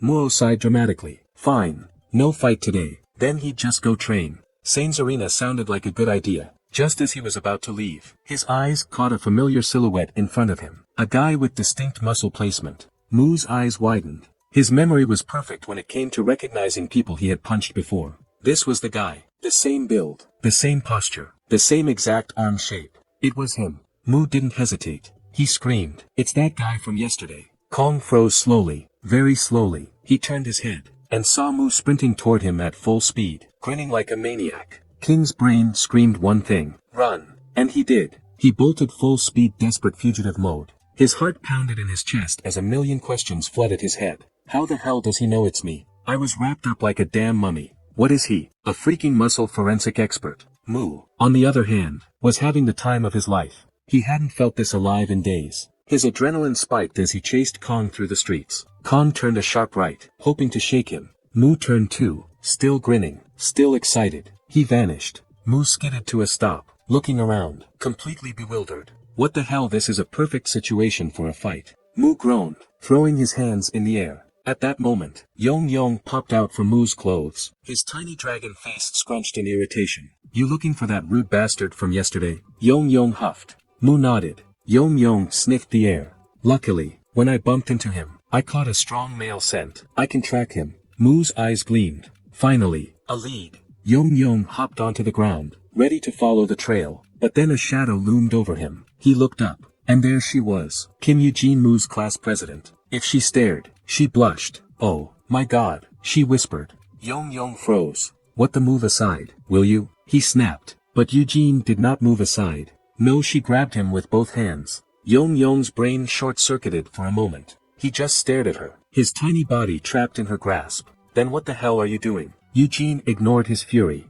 Her hands trembled. Her eyes sparkled. Is cuter than Dooley. Meanwhile, Yong Yong was raging. Do you even know who I am? Put me down. He was fuming. He was helpless. Because in this world he couldn't even use his magic. Eugene didn't care about his protests. She was mesmerized. By the time Yong Yong escaped her death grip and bolted back to Mu, he was fuming. Master, I apologize. I was too powerless to fight. He lamented dramatically. Mu looked at Eugene, then at Yong Yong, then back at Eugene. She took a step closer. Is that thing your friend? She asked, pointing at Yong Yong. Mu scratched his head. He glanced down at his tiny, traumatized dragon. You could call him that. Then he smirked. A very obedient one. Eugene's eyes sparkled even more. Mu suddenly had an idea. He stepped forward to Yong Yong. Stomach dropped. Hey, Mu said casually. Wanna borrow him? Yong Yong's soul left his body. Eugene's face lit up. You're serious? Mu just grinned. And that's how Yong Yong got kidnapped. When Yong Yong came back to reality, he was in Eugene's room. She sat across from him, just staring, watching him like a scientist observing a rare species. The silence was deafening. You mad at me? She asked. Yong Yong scoffed. Mad? Oh, he was beyond mad. Earlier, Mu had just grabbed him and tossed him at her like a plush toy. If you help me find the guy I'm looking for, you can borrow him, Mu had said. Eugene immediately agreed. Before Yong Yong could even process his betrayal, Mu chucked him straight at her. Yong Yong landed on her head, and Mu just turned around, completely unfazed. Just stay with them for a bit, he said, casually. Come back on your own. Yong Yong had been stuttering in horror. Where are you going? He had screamed. Mu simply smiled, clenching his fists with excitement. I'm heading to San Su-Jan. Yong Yong the dragon, secretary and Mu's endless patience. The meeting. Yong Yong stood before Eugene, puffing out his tiny reptilian chest, radiating pure authority, or at least as much authority as a small winged lizard could manage. I am Yong Yong, he declared, his voice filled with self-importance. Secretary to the great and mighty Master Mu. He extended his claw, his tiny but mighty gesture demanding obedience. From this moment forward, you must actively cooperate with me, he continued, as per Master Mu's orders. Eugene didn't respond. She just stared at Mu, at his secretary, at the existential crisis she was having. In real time, her hand clutched her chest as if she had just witnessed a divine revelation. Then without a word, she shook Yong Yong's tiny claw. Wait, she murmured, eyes narrowing. You're talking about Li Ho as your master. She didn't wait for an answer. She already knew her confidence was unshakable. All right, I'll help you, she said with a casual wave. Then her lips curled into a smug grin. Believe it or not, I'm the class president. Yong Yong blinked and then blinked again. Huh. Eugene sighed like she was explaining basic math to a toddler. Class president means I'm the leader of the class, she elaborated, her tone oozing superiority and just two flecks. She added, I'm ranked first. Yong Yong nodded slowly, processing this revelation. Ah, so this is why Master trusted this one. She was useful. But then Eugene's expression changed. Wait, does this mean your master isn't the leader? Yong Yong. He smug. Smile vanished. Excuse me. Eugene shrugged. Yeah. Li Hu isn't even in the higher ranks. Yong Yong froze and then impossible. His screech shattered the peace of the room. Eugene flinched. Dooley, her pet nearly had a heart attack. My master is the strongest being in existence. Yong Yong bellowed. His tiny fists clenched. How is he not at the top? Then he squinted suspiciously at Eugene. Oh, wait. If you're the leader of the class, then master must be the earth leader. Eugene deadpan. That's not how rankings work. Yong Yong wasn't having it. Then it's decided, he declared, pointing dramatically. You must do everything in your power to make sure master reclaims his rightful throne. Eugene sighed. Fine, one condition. Yong Yong's eyes narrowed. Yahoo! What is it? You must visit my house often. Yong Yong paused, and then slowly he smirked. Perfect. This foolish human had no idea that he was already planning to use her to gather intel on Earth. He crossed his tiny arms. That's nothing for Master's glory. Inside, he was grinning. Master wouldn't have to worry anymore with him around. Mu's rise to dominance was practically guaranteed. Somewhere far away, Mu was punching things. He smirked. I can push myself even further with that. He swung his fist. Boom. The metal dummy crumpled like wet paper. Mu exhaled, shaking off the dust from his knuckles. Satisfying. Then suddenly he paused. Wait, where was that idiot? He fought yesterday. Mu frowned, then shrugged. Didn't matter. They went to the same school. He'd run into him eventually. And with that, he walked away, leaving behind a completely mangled metal dummy. Meanwhile, Yong Yong was lounging on Eugene shoulder, supervising her online shopping for master he ordered, pointing at an expensive-looking item by that Eugene squinted at the price tag. That's expensive. Yong Yong tilted his head. Do you want me to visit your house or not? Eugene groaned. Fine. She clicked checkout. Then sniff. Sniff. Yong Yong's nose twitched, his sharp dragon instincts picked up a familiar scent. His eyes widened. Master. Without another word, he leaped onto the windowsill. He spotted Mu walking down the street. With one graceful bound, he launched himself into the air. Thanks, lady, he called out already mid-flight. I'll visit often. He landed directly on Mu's shoulder. Master. He beamed. I've completely won Eugene over. Mu barely reacted. She'll be loyal to me. Then he stated. Yong Yong nodded. Obviously. Then another scent. Yong Yong froze. Mu noticed immediately. What is it? Yong Yong slowly turned his head. Master, that scent. At the same time, a weak, pitiful groan, a badly beaten man lay sprawled in a dark alley. His face swollen, his breathing ragged. His attacker stood over him, a blue jacket in IE shield, a weapon in hand. The man whimpered. The attacker kicked him again. Criminal scum sure talk a lot. He sneered. Yong Yong's eyes narrowed him again. Mu cracked his knuckles. Found you. Hong slowly turned, feeling an eerie sensation creeping up his spine. And sure enough, there stood Mu, expression blank, gaze unwavering, danger levels off the charts.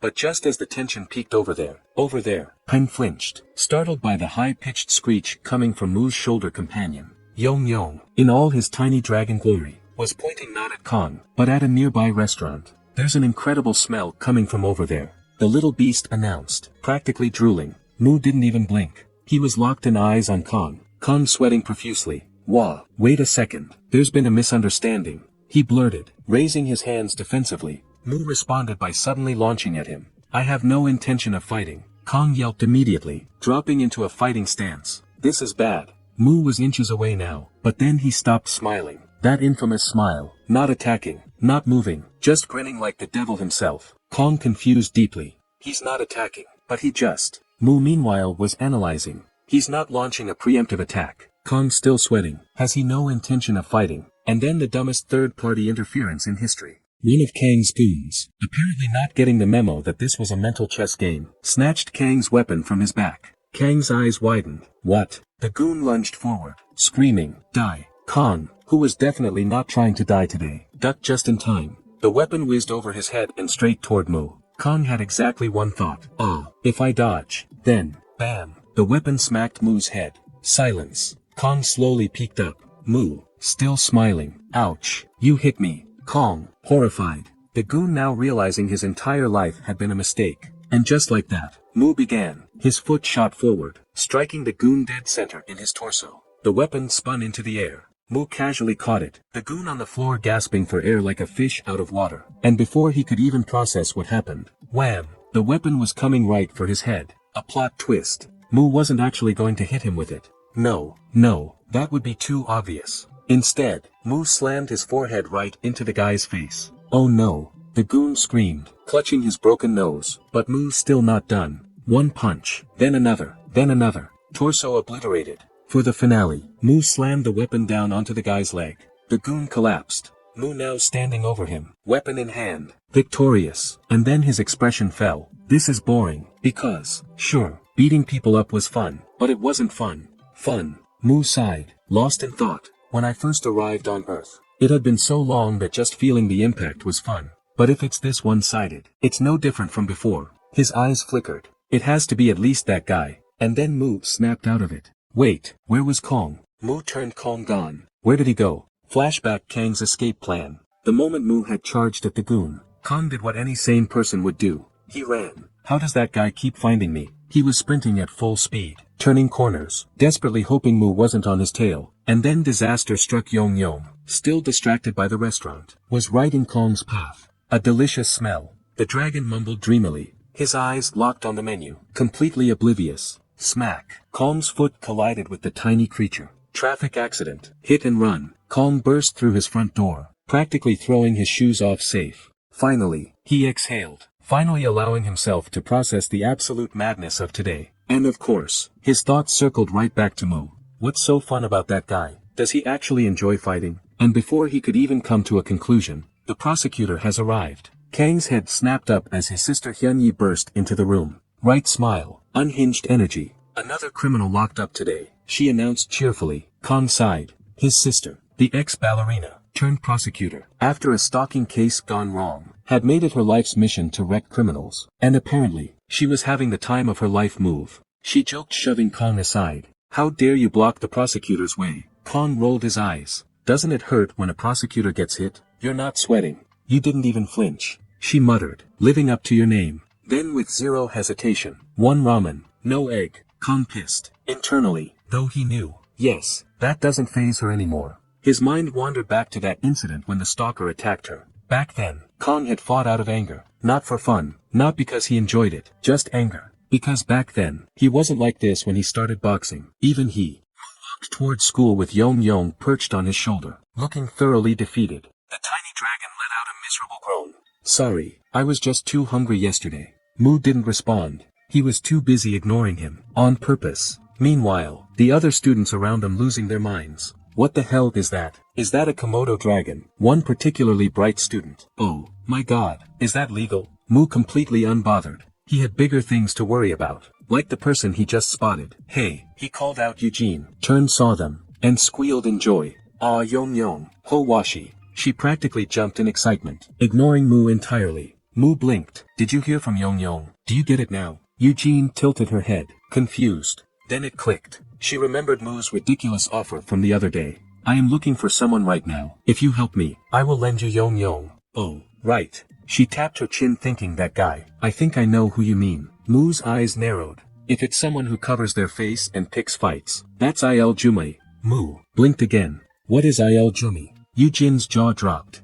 You don't know it's famous. Mu staring. Eugene sighed, mentally preparing for this idiot's lack of cultural awareness. It's short for Il Jun Mei to Jack. Basically someone who beats up delinquents. Mu raised an eyebrow. So a guy who just randomly beats up people. Not randomly, he only goes after jerks. She clarified. He's known for immediately pummeling anyone acting like an Il Jin.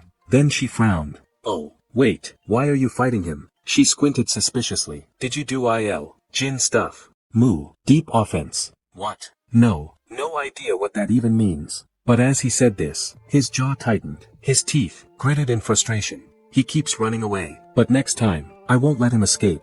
Unbeknownst to him, Kong was literally walking behind him. Kong didn't stop there. Instead, he came even closer, and to Mu's and even the Dragonling's horror, he leaned in and whispered, "Stay in your seat after class. I'll come find you with that." Kong withdrawn his weapon, casually walked past Mu and continued on his way. Mu, on the other hand, hadn't expected to face Kong so soon. It was so sudden that just hearing Kang's voice sent shivers down his spine.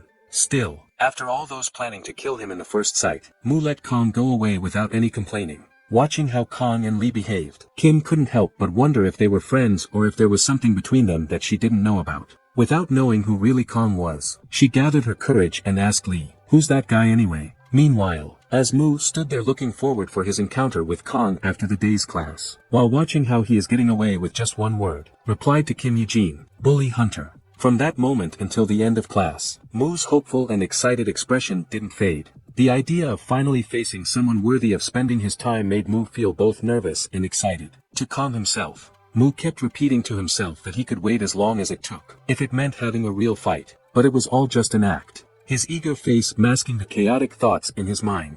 In reality, he was on edge, nervous to the point where his right leg wouldn't stop shaking. It was a clear sign that despite his outward confidence, he was struggling to keep control. At the same time, the situation couldn't have been worse for the Dragonling who had chosen that very leg to hide under Mu's pant leg and rest during his classes. But now he'd been dealing with what felt like an endless earthquake since the morning. That long school day for both the Dragonling and his master finally came to an end. The students, except for the night study group, were free to leave. Without wasting a moment, Mu quickly found the class president girl and handed over his little assistant, who was clearly feeling nauseous, telling her he had something urgent to take care of. Without hesitation, Kim Eugene gladly accepted, almost as if it was the best thing that could have happened to her. She picked up the little lizard in her arms and started walking toward the exit, blissfully unaware that if she squeezed the Dragonling just a bit too hard, she'd have to deal with him throwing up right then and there. Without asking any questions or doing anything else, she happily left the classroom. and as soon as she was gone, leaving only Lee Ho behind, a hand suddenly appeared from the other side of the room. Of course, it was Kong who jumped out and made his presence known. The long-awaited moment had finally arrived for Mu, and he realized the time for the fight had come. Kong didn't waste any time. He stepped into the classroom, shut the door behind him, and reached into the depths of his backpack. With a calm but deliberate motion, he pulled out his training gloves and slipped them on. Mu was a little surprised, wondering if Kong was planning to do the same thing he had done before, when he used his belt to wrap around his hand for protection and better performance. As Kong slipped on his second glove, he looked at Mu with a curious expression and asked if he actually loved fighting. Mu's response wasn't what Kong expected. Mu shook his head and outright rejected the idea, saying he didn't fight because he loved it. Before they could continue talking, what Mu truly loved flashed through his mind. First and foremost, it was the pain and shock he felt when he got hit. For most people, it would be the last thing they'd want to experience. But for Mu, enduring that kind of pain after thousands of years made those moments oddly satisfying. Second was the burning sensation in his muscles screaming at him after being pushed beyond their limits during a movement. And third, because for over 3 million years, fighting and battling had been the only thing that made him feel truly alive. With that mindset,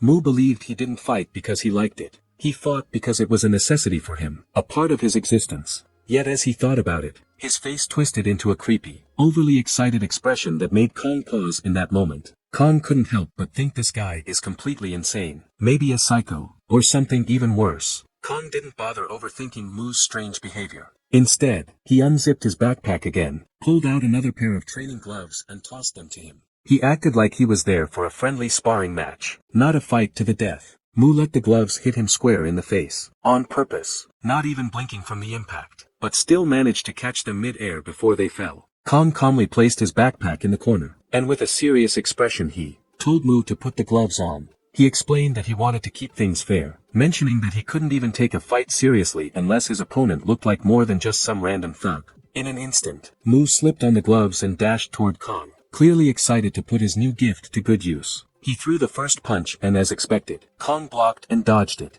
At the same time, Kong looked slightly annoyed by how hasty Mu was, not even giving him a chance to say what he wanted to say. But he quickly calmed himself down, reminding himself that he came here for a fight. And this was the fight. No point in getting upset. After exchanging a series of random punches and blocks, both of them stepped back for a brief moment. That short pause was all Kong needed to assess the situation and refocus. Drawing on his experience as a pro boxer, he reminded himself that the first thing he needed to do was relax his body and avoid letting his muscles stiffen up. This wasn't just about brute strength. It was about control. Kong took his first step, and that was all the opening moon needed to charge in again, recklessly going for another attack. But unlike last time, Kong was more than ready. Not only did he defend himself without taking any damage, but he also turned the tables and landed a heavy punch right on Mu's jaw. If that wasn't enough, he used the new opening to follow up with another strike, this time hitting Mu on the opposite side of his face, and even harder than the first punch. As Kong looked at his hand, he couldn't help but feel a surge of satisfaction. The power and precision behind his punches left him amazed at his own performance. He was so impressed with himself that he began reviewing or maybe even replaying the motion on Mu almost as if testing it out again to see how it worked. First, he loosened up his muscles, then let the rotational force of his body flow through his fist and fingers, transmitting all that power straight into his opponent's body. Now it was Kong who looked genuinely excited, eager to teach Mu some painful yet practical boxing lessons. Meanwhile, Mu couldn't deny he was impressed by Kang's skill. He realized that if it weren't for the body enhancements he'd received from that mysterious orb, those punches could have done some serious damage. But instead of being discouraged, Mu felt even more exhilarated. This was exactly what he'd been craving, a fight that was both challenging and painful. With that thought driving him, he couldn't help but press on, determined to continue what he believed was a proper fight. On the third floor, a red-haired guy was dozing off during the night self-study class. Out of nowhere, his body started trembling uncontrollably, like he was having a nightmare about seeing a ghost. He jolted awake, looking completely disoriented, as if he had no idea where he was. Once, he snapped back to reality. He noticed a not-so-friendly note on his desk. The message called him out for always sleeping during class without bothering to figure out who left the note. He glanced at the clock on his phone and decided it was time to leave. He grabbed his backpack, stood up from his seat, and a few moments later, found himself on the stairs, heading down to exit the school, feeling a bit hungry. The scruffy-looking guy pulled out a snack from seemingly nowhere and started eating it. As he reached the second floor, Something weird caught his attention. A shadow moving up and down in the second year's class at this hour. It was clearly someone or maybe two people, but he couldn't tell who are they.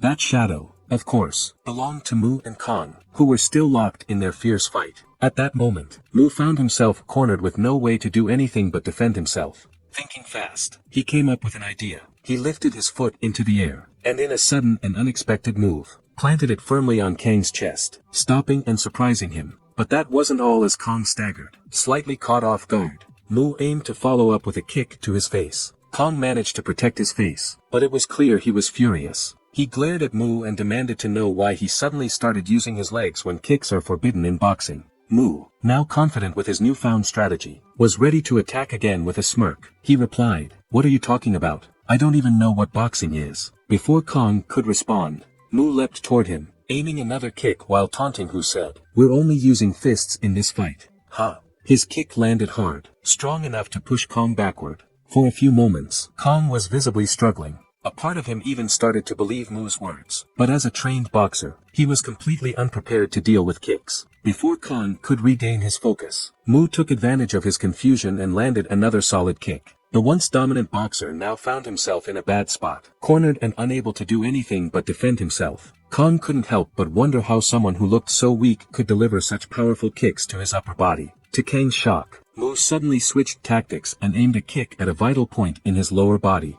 Kong froze, completely unsure of how to respond. One thing was certain, if that spot got hit, it would be over for him.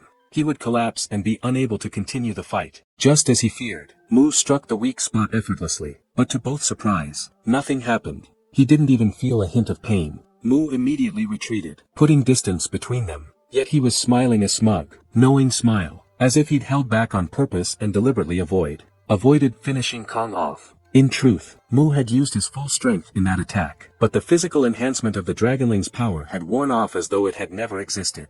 Realizing this, Mu started to panic. He knew that without the enhancement, he was no match for Kong. Meanwhile, Kong, still a little surprised, noticed something was off. He knew Mu wasn't that kind of person to show mercy to anyone, but still had no idea why he hadn't gone for the finishing blow. But then, as if divine insight struck him, Kong smirked and said, mockingly, "Don't tell me you suddenly lost your power." Kong had no clue that his random, ridiculous guess about Mu was actually spot on to him. The only thing that made sense was that Mu was just exhausted and worn out. He had no idea about the orb or the Dragonling buff. Mu, on the other hand, didn't say a word, and just kept pretending everything was fine, like Kong was completely off base. But that didn't change Kang's mind. He'd already pieced together the situation in his head, and it was enough to make him burst out laughing after their intense fight. Mu looked like he had no idea how to keep going in this mess of a battle. Meanwhile, the red-haired guy standing behind the classroom door was watching them. The sight of two awkward-looking people trying to fight each other while laughing like it was some comedy show wasn't exactly entertaining for him. In fact, it was so annoying that he decided to just leave instead of wasting any more time on their silly fight. It wasn't clear if this scruffy-looking guy was strong or skilled, but for some reason, watching Kong and Mo's battle left him feeling grossed out.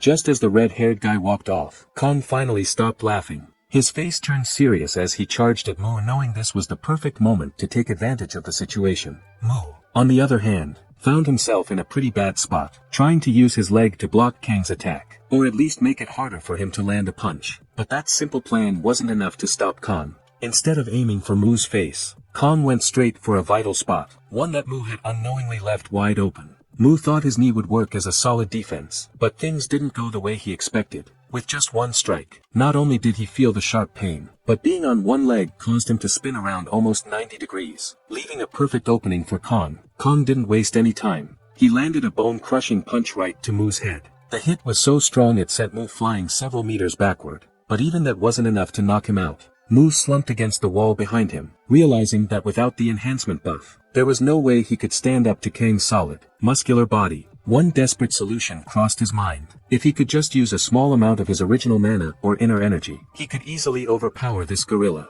But since he'd already tried and failed to use his mana several times, that idea didn't seem very reliable right now. Still, Mu decided to take a chance, because even the smallest shot at doing the impossible was better than nothing. He pushed himself up to his feet, gathered his courage and focused as hard as he could to summon even a tiny bit of magic into his fist before attacking. Putting all his trust in that slim hope, he confidently launched himself at Kong, now relying on his non-existent magic. But Kong, like it was nothing more than a kid's punch, easily caught Mu's fist mid-air before it could even land. Seeing the opportunity to mock Mu again, Kong teased him with a smug grin, which now looked more lively, but still lacked any real excitement or effort. Then out of nowhere, Kong suddenly felt something strange like energy or a weird sensation passing through his body. It caught him so off guard that he instinctively turned his head to look behind him, trying to figure out what it was. That momentary distraction was all Mu needed. He didn't hesitate for a second, and took full advantage of Kang's lowered guard, throwing another punch straight at his face this time. Wu's punch wasn't as strong as it would have been with the enhancement buff, but for some reason, it hit Kong harder than expected, hard enough to make him feel a little dizzy, but also enough to snap him back to reality and refocus all his attention on his opponent. Kong managed to grab Mu's other hand after that punch, but once again, he felt a stronger wave of energy passing through his body and moving toward his back. Instinctively, he turned to see what it was that just passed through him. Whether it was magic from Mu or just some strange sensation didn't really matter. What did matter was that Mu used this moment to take advantage once again. This time he relied on the most dependable weapon in his arsenal, his head, Mu's head, but struck hard, sending Kong stumbling backward. He hit the classroom door with a loud crash and collapsed, completely knocked out. Mu stood tall and proud in front of him, wondering if his plan to use mana in his attacks had actually worked, or if it was all just his imagination.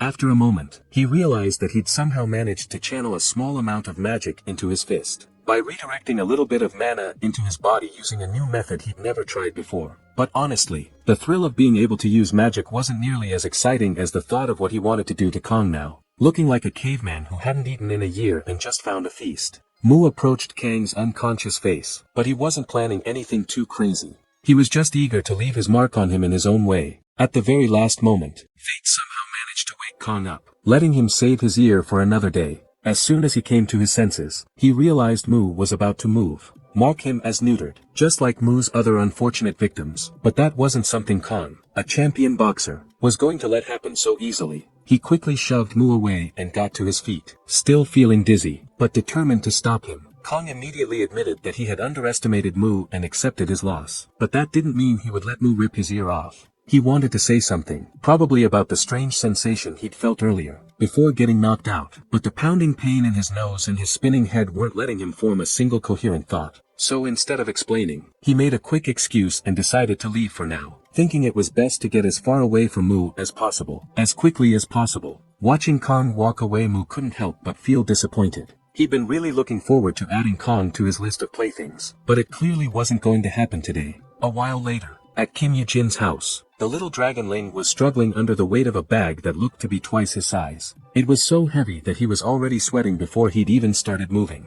Apparently, the bag was full of stuff that either he or his master had asked Kim to buy for them. With no better option, the dragonling braced himself and headed back, choosing the hard way, leaping down from rooftops instead of sticking to the normal, safer paths. As he started running toward Lee's house, the little dragonling suddenly spotted Kong in the distance, looking dizzy and holding his injured face. The moment he saw him, the dragonling immediately recognized him. It was the same guy who had kicked him in the butt the other day for absolutely no reason. There was no way he was letting this chance for revenge slip away. He quickly dropped his bag on the ground and crouched into a ready-to-jump stance on top of it. Then like a bullet, he launched himself toward Kong, aiming to headbutt him square in the face, just like his master had done earlier. But luck wasn't on his side. Kong, despite his dizzy state, spotted the dragonling at the last second and instinctively threw a punch, smacking the poor lizard mid-air. For a moment, Kong was freaked out, dazed and confused. He didn't even recognize the dragonling, and was left wondering what kind of weird animal had just attacked him. He was so out of it he couldn't even process what was happening. Kong thought about giving the dragonling a proper beating for scaring the hell out of him, but in his current condition, that just wasn't an option. Instead, he shook his head, muttered something under his breath, and continued on his way, desperate to get home and rest. As soon as Kong disappeared, someone else arrived at the scene, standing over the dragonling's crumpled body. And of course, it was none other than Mu. He stared down at the dragonling beaten and sprawled out on the ground, wondering if the little guy was dead or still alive. And more importantly, what was inside that bag lying next to him. The next morning, Mu was walking through the streets on his way to school again, but this time with one noticeable difference. He was wearing a brand new school uniform and carrying a dragonling on his new backpack. The dragonling seemed perfectly content being carried like this. It was definitely more comfortable and secure than sitting on Mu's shoulder or hiding under his clothes. Just then, Dragonling proudly mentioned that Kim Eugene, his royal and ever-reliable assistant, was the one who bought the uniform and backpack for Mu only to satisfy him. Dragonling seemed to like his new home and declared he wouldn't come out from there, wanting to stay hidden and avoid drawing any unnecessary attention. For the time being. Meanwhile, Kong was walking down the other side of the street when he spotted Mu. Without hesitation, he crossed over to greet him, and with a curious look, asked why Mu was wearing a school uniform on a Saturday. To Kang's surprise, Mu simply replied, "What Saturday?" Kong felt a little disappointed, or maybe even annoyed thinking Mu was trying to mess with him so early in the morning. He decided not to argue about it, though, and instead attempted to bring up what he wanted to tell Mu the day before, but hadn't been able to. Kong asked Mu again if he actually liked fighting, and once more, Mu gave the same answer, saying he fights because he has to. It was hard for Kong to believe that, especially after seeing the excitement on Mu's face during his battle yesterday. However, Kong didn't complain about it, and instead got straight to the point. He requested Mu to hang out with him from now on, adding that if Mu agreed, he wouldn't feel bored anymore, because he wouldn't have to keep looking for fights. As soon as Mu heard that, his whole body started trembling like crazy, and that scary yet excited smile lit up his face again. Kong didn't need any words to understand Mu's answer. It was written all over him. It wasn't easy for anyone to change Mu's opinion about someone, but somehow Kong had managed to do it. Suddenly, Mu felt like Kong might actually be a good person. Everything seemed to be going well for both of them until Mu suddenly blurted out, "Take me somewhere I can fight right now." Kong froze for a second before explaining that he didn't mean they were going to fight immediately. He was talking about some other time. Meanwhile, the Dragonling was secretly watching their conversation from the safety of the bag, either trying to stay hidden or plotting how to get his revenge for losing to Kong twice before.